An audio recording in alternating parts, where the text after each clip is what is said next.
The rain hadn't been in the forecast.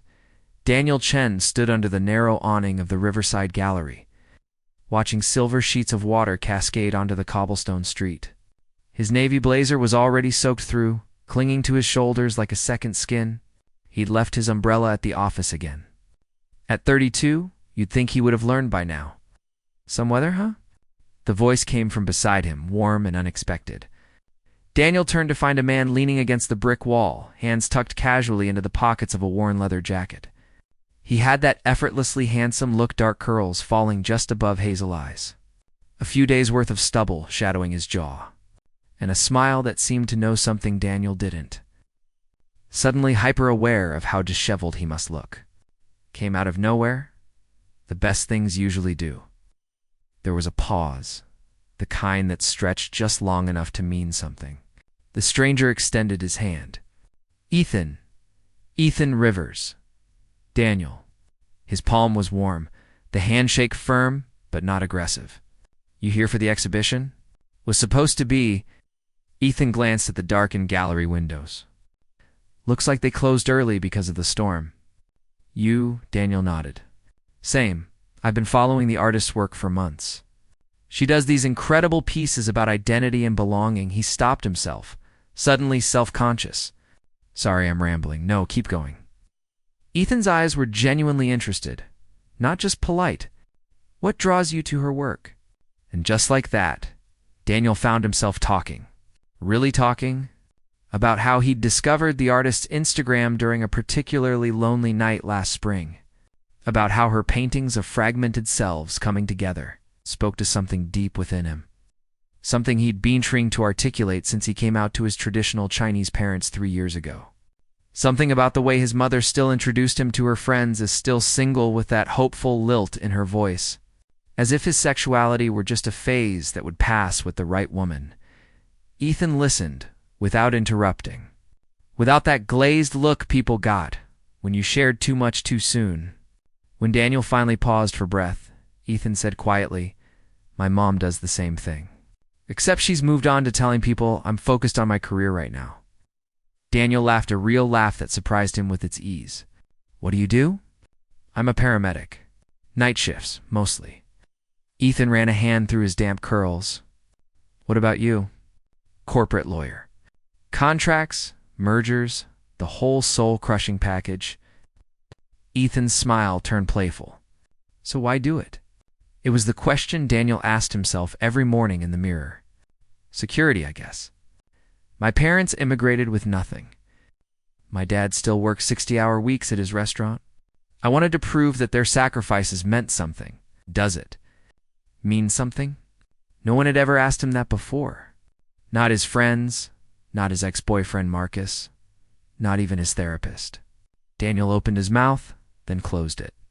The rain was easing now, softening into a gentle mist that haloed the streetlights. "I don't know," he admitted finally. "I think I've been so busy climbing the ladder that I forgot to check if it was leaning against the right wall." Ethan was quiet for a moment, then pushed off from the wall. "There's a coffee shop 2 blocks down. Gets the best cinnamon rolls in the city. You hungry?" Daniel should have said no. He had briefs to review, emails to answer, a conference call with Tokyo at 7 a.m., but something in Ethan's easy confidence, in the way he looked at Daniel like he was worth more than his billable hours, it made Daniel want to be reckless. "I'm starving." The coffee shop was called Grounds for Connection, and it lived up to its name.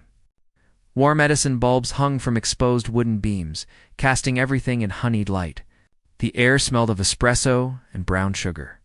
They claimed a corner booth, and within minutes, 2 enormous cinnamon rolls appeared along with coffee. So good. Daniel actually groaned. "Told you," Ethan said, looking unreasonably pleased with himself. They talked for hours. Daniel learned that Ethan grew up in a small town in Montana, that he'd left home at 18 after his father couldn't accept having a gay son, that he'd put himself through paramedic school working 3 jobs, that he'd been in the city for 5 years now, but still felt like an outsider sometimes. "It's funny," Ethan said, tearing off a piece of cinnamon roll. "You can be surrounded by millions of people and still feel invisible. Till you don't," Daniel heard himself say. Ethan looked up, something unreadable flickering across his face. Yeah, until you don't. The barista announced, closing time. Apparently they'd been there for 3 hours. Outside, the rain had stopped completely, leaving the city washed clean and glistening. They walked slowly, neither of them suggesting a destination. Just drifting through the lamplit streets. I live just around the corner, Daniel said, when they reached the intersection near his apartment building. His heart was doing something complicated in his chest. Do you want to come up? I have a balcony with a pretty decent view of the river. It wasn't smooth. It wasn't practiced. But Ethan's smile was soft and genuine. I'd like that. Daniel's apartment was exactly what you'd expect from a corporate lawyer with no time for a personal life leak. Minimalist and impersonal. Everything in shades of gray and white, like he was afraid to take up too much space with color. Nice place, Ethan said, diplomatically. You're a terrible liar. Daniel grabbed 2 beers from the fridge and led them out to the balcony. The city sprawled below them, lights reflecting off the dark ribbon of the river. I know it looks like a hotel room. I didn't say that. You were thinking it, Ethan laughed, accepting the beer. They stood at the railing, shoulders almost touching.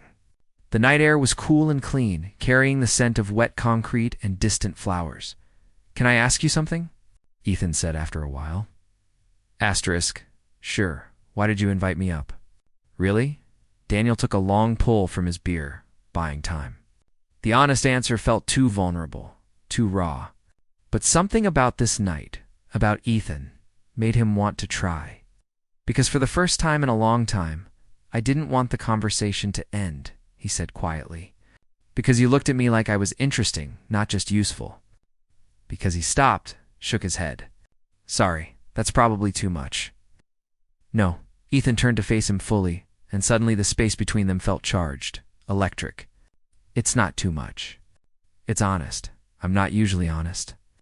Maybe you should be more often. Their eyes met and held. Daniel's breath caught. He could smell Ethan's cologne, know something woodsy and warm that made him want to lean closer. Ethan's hand came up slowly, giving Daniel every chance to pull away, and brushed a strand of damp hair from his forehead. Is this okay? Ethan's voice was barely above a whisper. Daniel couldn't speak. So he nodded. Ethan's single quotes along his cheekbone, and Daniel's eyes fluttered closed. He felt like he was standing on the edge of something vast and terrifying and necessary. Every logical part of his brain was screaming caution. You just met this man. You don't do this. This isn't who you are, but maybe it was who he wanted to be. When Ethan's lips met his, soft and questioning, Daniel let himself fall. The kiss started gentle, a question more than a statement. But when Daniel's hand found the back of Ethan's neck, fingers threading through those dark curls, something shifted. Ethan made a sound low in his throat and pressed closer. And suddenly, Daniel was being walked backward until his spine hit the glass door. Wait, Daniel breathed. Even as his body screamed the opposite, Ethan immediately stepped back, chest rising and falling quickly. Too fast? No? Yes. Maybe. Daniel laughed shakily. I don't usually. This isn't hay. Ethan's hand found his fingers intertwining. We don't have to do anything. We can just talk. Or I can go. I don't want you to go. The admission hung between them, honest and terrifying. Ethan's expression softened into something that made Daniel's chest ache. Then I'll stay. They moved inside, but the charge in the air didn't dissipate. Daniel put on music, some indie playlist he'd forgotten he had done. They settled on the couch with fresh beers. Ethan kicked off his boots and tucked his feet up under him, completely at ease in a way Daniel envied. Tell me about your last relationship, Ethan said. Daniel grimaced. We're really doing this? Would you rather talk about the weather? Fair point. Daniel sighed. His name was Marcus. Investment banker. Very driven. Very unavailable. We dated for 2 years. He wanted to keep things casual. Didn't believe in labels. I convinced myself I was fine with that. But you weren't. No, I wanted someone who'd show up to family dinners. Who'd hold my hand in public. Who'd... Daniel trailed off. Feeling foolish? Who'd see you? Ethan finished quietly. Yeah, he sounds like an idiot. Despite everything, Daniel smiled. What about you? Last relationship. Ethan's jaw tightened almost imperceptibly. His name was Jake, also a paramedic. We were together for 3 years, lived together for 2. I thought we were building something real. What happened? He cheated. Multiple times, apparently. I was the last to know. Ethan's voice was carefully neutral, but Daniel could hear the hurt underneath. Turns out everyone at the station knew except me. That was almost worse than the cheating feeling. Like a fool in front of all my colleagues. Without thinking, Daniel reached over and took Ethan's hand. That's awful. I'm sorry. It was 2 years ago. I should be over it by now. There's no timeline for that stuff. Ethan looked at their joined hands, then back up at Daniel. You're different than I expected. Different how? I saw you standing in the rain in that expensive suit, looking all put together and untouchable. I figured you'd be arrogant, maybe a little cold. But you're not. You're a mess. Daniel offered human. Ethan smiled. Beautifully, perfectly human. The words settled into Daniel's chest, warm and heavy. He realized he was still holding Ethan's hand, and that Ethan was now tracing absent patterns on his wrist with his thumb, and that the music had shifted to something slower, more intimate. Can I kiss you again? Daniel asked, surprised by his own boldness. Please. This time when their lips met, it was different, slower, deeper, full of intention. Ethan's hand cupped his jaw, and Daniel melted into it, into him. They explored each other carefully, learning the taste of coffee and cinnamon, the texture of lips and tongue, the sounds that meant yes and more, and don't stop. When they finally broke apart, both breathing hard, Ethan rested his forehead against Daniel's. You're really good at that. So are? We should probably slow down. Probably. Neither of them moved. Ethan's hand slid under the hem of Daniel's shirt, palm warm against his lower back. Daniel shivered, and not from cold. Is this okay? Yes. The word came out rougher than intended. They shed their shirts between kisses, hands mapping new territory, the dip of a collarbone, the plane of a shoulder, the curve of a hip. Ethan's skin was warm and scattered with old scars that Daniel wanted to know the stories of. His own body, softer from too many desk lunches and not enough gym time, felt vulnerable under Ethan's appreciative gaze. You're gorgeous, Ethan murmured against his throat, and Daniel believed him. They moved to the bedroom in a tangle of limbs and laughter when Ethan tripped over a discarded shoe. Daniel's bed was neatly made, because of course it was, but they wrecked it quickly. Sinking into the cool sheets, still fully clothed from the waist down. Tell me what you want, Ethan said. Hovering above him, eyes dark and serious, Daniel's mind went blank. What did he want? Safety, connection, to feel something other than numb, to be seen and chosen and held like he mattered. I want to feel, he finally said. Just feel. Understanding flickered across Ethan's face. He kissed Daniel again, slow and thorough, like they had all the time in the world. His hand traveled down Daniel's chest, over his stomach, and Daniel arched into the touch, a small sound escaping his lips. Tell me if it's too much, Ethan whispered. It's perfect. They took their time, learning each other's bodies with hands and mouths, building heat slowly. When Ethan's fingers found the button of Daniel's pants, he paused, asking permission with his eyes. Daniel nodded beyond words now, lost in sensation and want and the overwhelming rightness of this moment. They moved together in the dim light of the bedroom, bodies finding rhythm, hands clasping, breaths mingling. It was intimate without being explicit, sensual without being crude. Dance of connection that went deeper than physical pleasure. When they finally collapsed together, sweat slicked and breathless, Daniel felt cracked open in the best way. Ethan gathered him close, pressing a kiss to his temple, and Daniel buried his face in the crook of his neck, inhaling the scent of him. Damn. Stay, Daniel whispered. Tonight, stay. Ethan's arms tightened around him. I'm not going anywhere. Daniel woke to unfamiliar warmth. For a disorienting moment, he couldn't place it, Then memory flooded back. Ethan, the gallery. The rain, the night that had unfolded like a fever dream. He turned his head carefully. Ethan was still asleep, dark lashes fanned against his cheeks, lips slightly parted. In the gray morning light filtering through the curtains, he looked younger, more vulnerable. Daniel had the sudden, terrifying urge to protect this man he barely knew. As if sensing his gaze, Ethan's eyes fluttered open. A slow smile spread across his face. "Morning, morning." Daniel's voice was rough with sleep. "I can make coffee. Or breakfast." "I think I have eggs, Daniel." "Yeah." "Stop panicking." Daniel let out a shaky laugh. "Is it that obvious?" "A little bit." Ethan propped himself up on one elbow, reaching over to brush hair from Daniel's forehead. "Last night was amazing. You don't have to regret it. Don't regret it. I don't know what this is. What we're doing, does it have to be something right now? Can't it just be nice?" It was such a simple concept, yet it felt revolutionary. "Nice," Daniel repeated. "Yeah, okay, good." Ethan kissed him, soft and sweet. "Now about that coffee." The next week passed in a blur of stolen moments and constant texting. Ethan's schedule was chaos: 12-hour shifts, overnight calls, days off that never seemed to align with Daniel's. They made it work.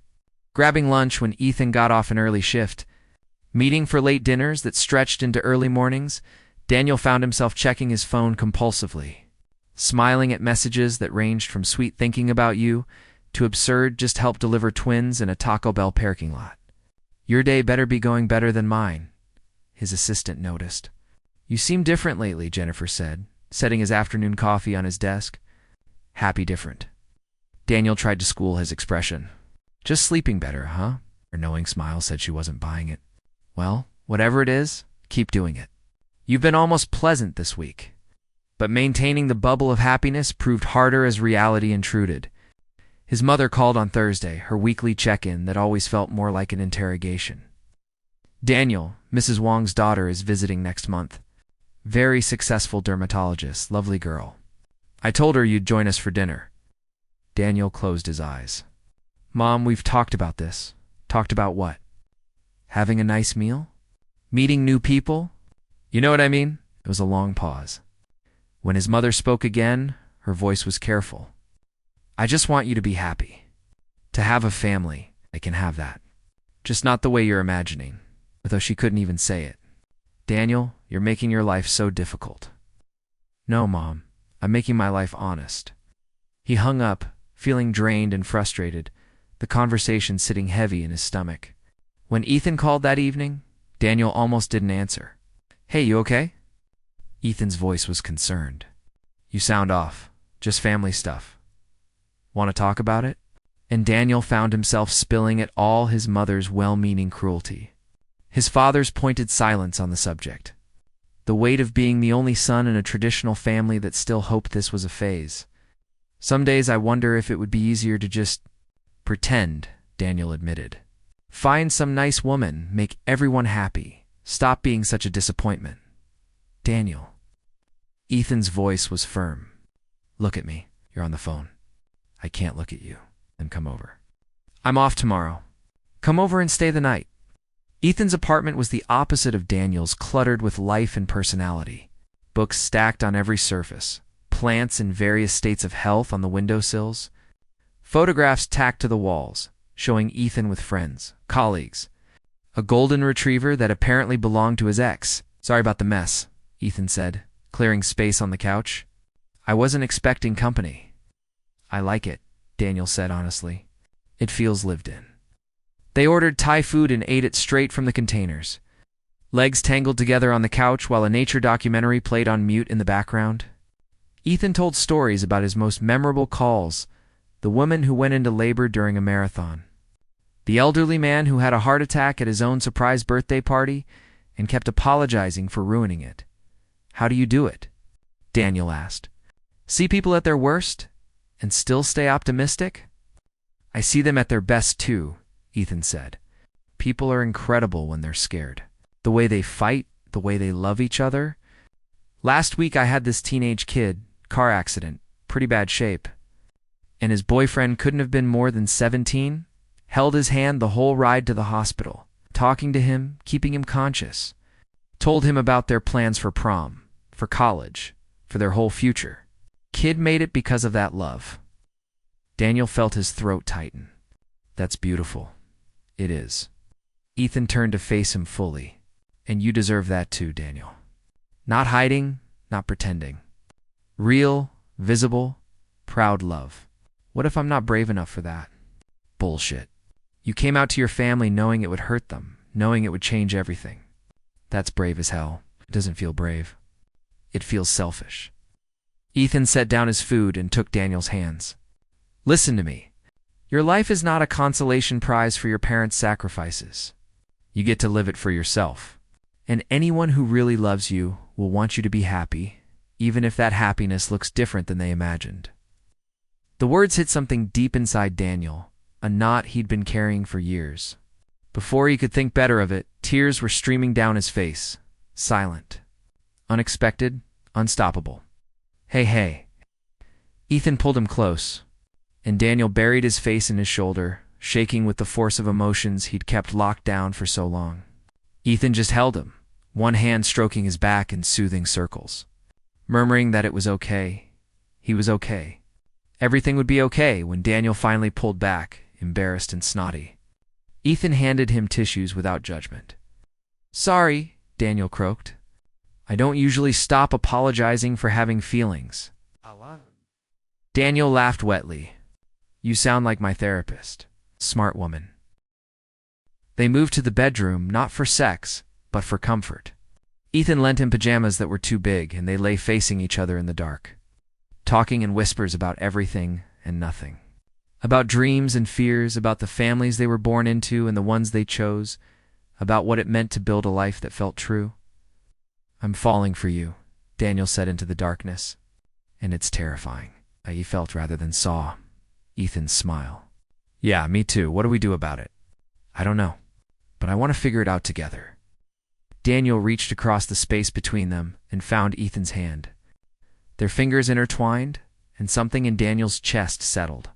For the first time and longer than he could remember, the future didn't feel like an obligation. It felt like possibility. Saturday morning arrived too soon and too bright. Daniel woke to the smell of coffee and the sound of Ethan singing off-key in the kitchen. He lay there for a moment, savoring the domestic simplicity of it. Then his phone rang. His father's number? Daniel's stomach dropped. His father never called. Wei, he answered in Mandarin. Hello, Daniel. His father's voice was formal, uncomfortable. Your mother is very upset. I know. I'm sorry, she tells me you refused to meet the Wong girl. Daniel closed his eyes.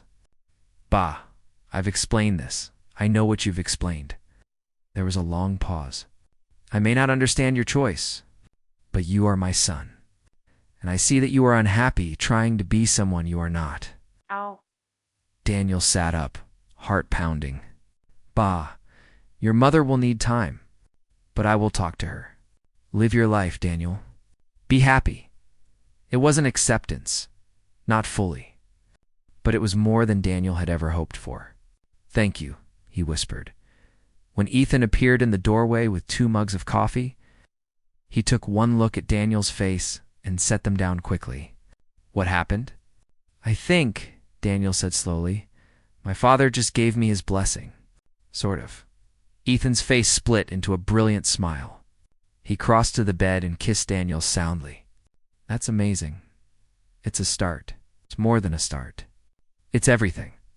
3 months later, Daniel stood in the Riverside Gallery, staring at a painting of 2 figures merging into one constellation of stars. The exhibition had been rescheduled, and this time, he wasn't alone. This one's my favorite, Ethan said, sliding an arm around his waist. Mine too. They'd fallen into a rhythm over the past weeks. Difficult, imperfect, but undeniably real. Ethan's erratic schedule still meant missed dinners and canceled plans. Daniel's demanding job still kept him at the office until ungodly hours. But they showed up for each other in the spaces between, building something that felt sturdy, despite its unconventional foundation Daniel had introduced. Ethan to his parents last month. The dinner had been excruciating, his mother's tight-lipped politeness, his father's careful neutrality, the weight of everything unspoken hanging over the table like fog. But Ethan had been charming and patient, answering his mother's invasive questions with grace, complimenting her cooking in broken Mandarin that made even her smile. "He seems very nice," his mother had said afterward, which Daniel knew was the closest she'd come to approval for a long time. His father had been more direct. He'd pulled Daniel aside as they were leaving and said simply, "He looks at you with respect. That matters." It wasn't perfect. His mother still made comments about how he was wasting his best years, still forgot to mention his relationship to her friends, but she'd stopped setting him up on blind dates. And last week, she'd actually asked how Ethan was doing. Progress, Daniel had learned, wasn't linear. But it was still progress. "You're thinking too loud," Ethan murmured, pressing a kiss to his temple. "Sorry, just reflecting." "On what?" "On how 3 months ago I was standing outside this gallery in the rain. Miserable and lonely, convinced I'd always feel that way." Ethan turned him gently, so they were facing each other. The gallery was crowded, people milling around them, but Daniel barely noticed. "And now I'm standing inside the gallery with you, still a little miserable and lonely sometimes, but also happy." "Really? Genuinely happy? Only a little miserable?" Ethan's eyes danced with amusement. "You snore. It's very disruptive to my sleep schedule. Steal the blankets. You leave wet towels on the bathroom floor. You alphabetize your spices. That's called being organized. That's called being a psychopath." They were both laughing now, and Daniel realized that this easy banter, this comfortable teasing was what he'd been searching for all along. Not grand gestures or perfect moments, but someone who saw all of him and chose to stay anyway. "I love you," Daniel said, the words spilling out unprompted. Ethan's eyes widened, then softened into something that made Daniel's chest ache. "Yeah, good." Ethan cupped his face gently. "Because I love you too. Have for weeks, actually. Was just waiting for you to catch up." "Smug bastard. You're smug bastard." They kissed, right there in the middle of the gallery, and Daniel didn't care who saw. When they broke apart, an elderly woman nearby was watching them with a fond smile. "Young love," she said to her companion. "Isn't it beautiful?" It was. That evening, they returned to Ethan's apartment, which had slowly become their apartment. Daniel's suits hung in the closet next to Ethan's paramedic uniforms. His coffee maker sat on the counter beside Ethan's collection of mismatched mugs.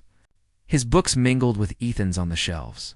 They'd talked about getting a place together, somewhere bigger, somewhere that felt like both of theirs from the start. But for now, this worked. This felt like home. "I have something for you," Ethan said, pulling a small wrapped package from his bag. "It's not my birthday." "I know. I just saw it and thought of you." Daniel unwrapped it carefully to find a leather journal, the cover embossed with a constellation pattern. "Ethan, you said you used to write when you were younger. Poetry and stuff. I thought maybe you'd want to start again." Daniel turned the journal over in his hands, emotion clogging his throat. No one had ever paid attention to his throwaway comments like that, had ever encouraged the parts of him that weren't productive or useful. "Thank you," he managed. "Really, thank you? There's something else." Ethan reached into his pocket and pulled out a key. "I know we've talked about moving in together eventually, but I was thinking, why wait? You're here most nights anyway. Your mail gets delivered here half the time. And I like waking up next to you." Daniel stared at the key, his heart doing complicated things. 3 months ago, this would have terrified him. Hell, 3 weeks ago it might have. But now, "I like waking up next to you too," he said quietly, "even though you snore." So, is that a yes? Daniel took the key, closing his fingers around it. "It's a yes." Ethan's answering smile could have lit the entire city. He pulled Daniel into a kiss that was equal parts joyful and hungry, walking him backward toward the bedroom that was now officially theirs. They made love slowly that night, savoring every touch, every sound, every breathless whispered word. It wasn't about passion or urgency, but about connection, about choosing each other again and again. about building something that would last. Afterward, they lay tangled together in the dark, Daniel's head on Ethan's chest, listening to the steady thrum of his heartbeat. "Hey," Ethan said softly, fingers tracing patterns on Daniel's shoulder. "Remember that first night? When you asked me what I wanted? I want this. Every day, the boring stuff, the hard stuff, the good stuff.